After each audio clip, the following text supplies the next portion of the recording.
Hare Krishna, Radhe Radhe. Welcome to my channel Laddu Gopal ji की सेवा ज्ञान भक्ति। कैसे हैं आप सभी लोग? आशा रखती हूँ अच्छे होंगे।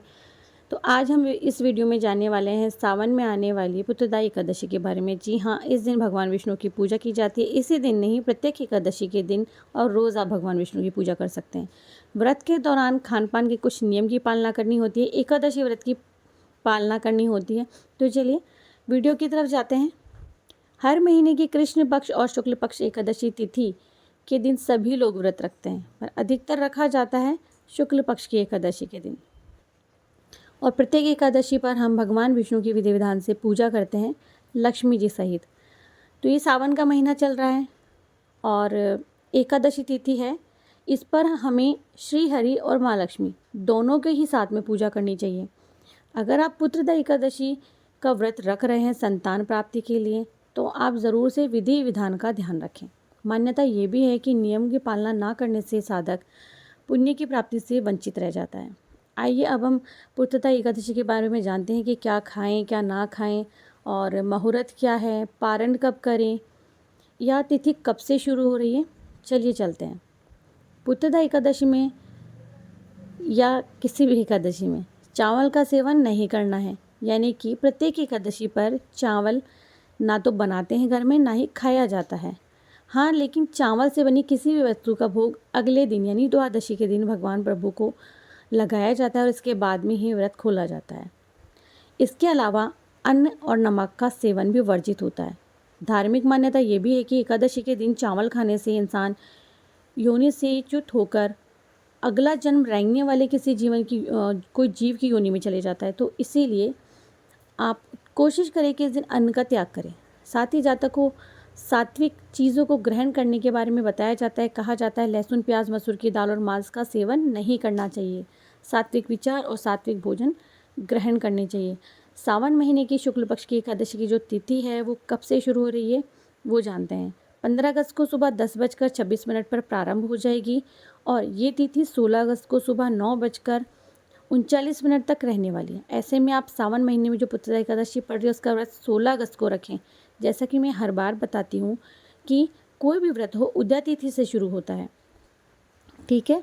मान लीजिए एक दिन पहले व्रत शुरू हो रहा है दोपहर से, लेकिन उस दिन उदया तिथि नहीं थी, उदया तिथि अगले दिन है, और फिर वो व्रत चाहे जो तिथि है वो वाली वो 5 घंटे, 4 घंटे, 3 घंटे की ही क्यों ना हो। तो 17 अगस्त को पुत्रदा एकादशी का पारण करें। पारण का जो समय है वो है 5:51 से 8:05। अब पारण क्या है, पारण क्यों करते हैं, कैसे किया जाता है, इसके लिए भी आप चैनल पर विजिट कीजिए। आपको पारण से संबंधित संपूर्ण जानकारी मिल जाएगी। आपकी जितनी श्रद्धा है, सामर्थ्य है, आप दान ज़रूर से करें द्वादशी के दिन। तो कोई भी व्रत हो सबसे पहले संकल्प लिया जाता है। ज़रूरी नहीं है संकल्प की विधि बहुत बड़ी हो, मैंने चैनल पर पहले भी बताया है। पुत्रदा एकादशी के दिन सुबह में स्नान करें, व्रत का संकल्प लिए, मंदिर में जाकर भगवान विष्णु की प्रतिमा के सामने हाथ जोड़ करके भगवान से आप बोल भी सकते हो। फिर विष्णु जी को आप 2 चीज़ों का ध्यान रखें। पूजा आप सेम वही करनी है, बस तुलसी दल ज़रूर से अर्पित करें और कथा का श्रवण ज़रूर से करें। अक्षत का त्याग करें। तिल यूज़ ले सकते हैं पूजा में। पुत्रदा एकादशी का जो व्रत है उसका पाठ ज़रूर से करना चाहिए, महात्म्य ज़रूर सुनना चाहिए। अंत में आप मंत्र जाप कर सकते हो, माला जाप कर सकते हो, और प्रसाद सभी में ज़रूर से वितरित करें। इसका जो महत्व है वो यही है कि सनातन धर्म में पुत्रदा एकादशी व्रत का विधान बताया गया है कि जो जगत के पालनहार भगवान विष्णु हैं उनकी अगर विधि पूर्वक पूजा की जाए, संकल्प लेकर के और भगवान जी से कह के कि मैं आपका व्रत रख रही हूँ, तो ज़रूर भगवान संतान का जो सुख है वो ज़रूर से देते हैं।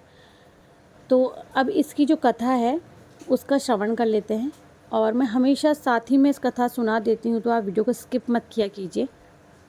द्वापर युग के आरंभ में मही रूपमती नाम की एक नगरी थी, जिसमें महीजीत नाम का राजा राज्य करता था। लेकिन पुत्रहीन होने के कारण राजा को राज्य सुख नहीं मिलता था। पुत्र सुख की प्राप्ति के लिए राजा ने अनेक उपाय किए, परंतु राजा को पुत्र की प्राप्ति नहीं हुई। एक दिन राज्य की जो सभी ऋषि मुनि थे, सन्यासी थे, विद्वान थे, उन सबको राजा ने बुलाया और संतान प्राप्ति के बारे में उपाय पूछा। तो राजा की बात सुनकर सभी ने कहा कि हे राजन, तुमने पूर्व जन्म में सावन महीने की एकादशी के दिन अपने तालाब में गाय को जल नहीं पीने दिया था, तो उसी के कारण गाय ने तुम्हें संतान न होने का श्राप दिया था। इसके बाद सभी ऋषि मुनि ने कहा है कि राजन, यदि तुम और तुम्हारी पत्नी पुत्रदा एकादशी का व्रत विधि विधान से रखेंगे तो इस श्राप से तुम मुक्त हो जाओगे, जिसके बाद तुम्हें संतान की प्राप्ति हो सकती है। ये सुनकर राजा ने पत्नी के साथ मिलकर के पुत्रदा एकादशी के व्रत का संकल्प लिया, विधि विधान से पूजा की और राजा ने सावन महीने में आने वाली जो पुत्रदा एकादशी उसका व्रत हर बार रखा।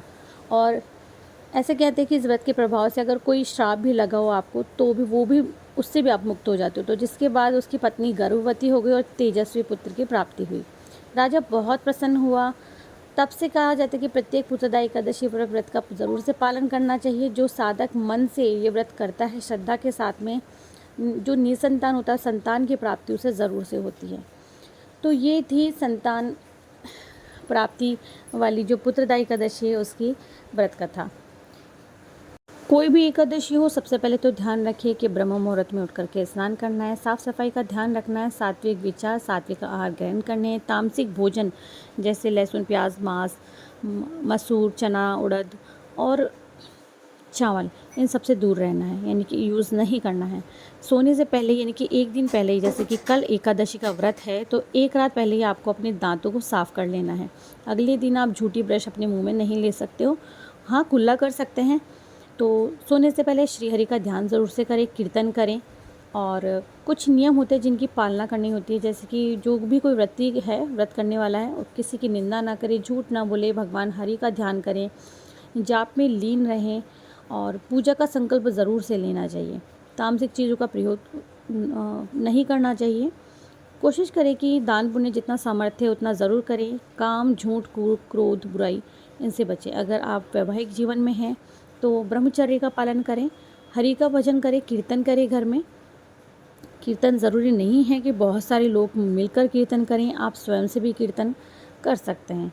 आप चाहें इस दिन किसी झांकी का आयोजन रख सकते हैं और कोशिश करें कि एकादशी के दिन आप साबुन का उपयोग ना करें, है ना। तो बहुत सारी चीज़ें होती हैं जो कि एकादशी में आती हैं कि ये चीज़ें नहीं करनी चाहिए। इस दिन हमें एकादशी के दिन तुलसी नहीं तोड़नी चाहिए, एक दिन पहले ही आप तुलसी उतार के रख लें। तो इसी वीडियो में मैंने आपको कथा भी सुनाई है कि आपको कथा ज़रूर से सुननी है अगर आपने व्रत किया है। और अगर कोई भी व्रत आप कर रहे हैं, देखिए किसी भी चीज़ की कमी हो जाए और किसी सामान की कमी हो जाए, मन में भावों की कमी, विश्वास की कमी कभी नहीं होनी चाहिए। अगर आप जिस चीज़ को लेकर के व्रत रख रहे हैं, भगवान पर पूर्ण विश्वास रखें कि आपने जो भगवान से मांगा है, या हम जैसे कि भगवान हमारे माता पिता हैं और बच्चे जब भी कोई ज़िद करते अपने माता पिता को ही बोलते हैं। तो आप जब अपने माता पिता भगवान को बोल रहे हो तो विश्वास रखें कि आज नहीं तो कल आपको वो वस्तु या वो चीज़ ज़रूर से मिलेगी। आशा करती हूँ कि ये वीडियो आपको पसंद आया होगा। अगर पसंद आया है, इन्फॉर्मेटिव है तो प्लीज़ आगे शेयर कर दीजिएगा। ज़्यादा पसंद आया तो लाइक ज़रूर से करके जाइएगा और कमेंट में आप अपनी जो भी है जो कुछ पूछना चाहते हैं, वीडियो कैसा लगा, या आप राधे राधे बोल करके अपनी हाजिरी लगाना चाहते हैं तो ज़रूर से लगाएं। मैं मिलती हूँ नेक्स्ट वीडियो में और सभी को पुत्रदा एकादशी की ढेर सारी शुभकामनाएं। और जो पुत्रदा एकादशी है वो 16 अगस्त को है 2024 में, मैंने वीडियो में बता दिया है।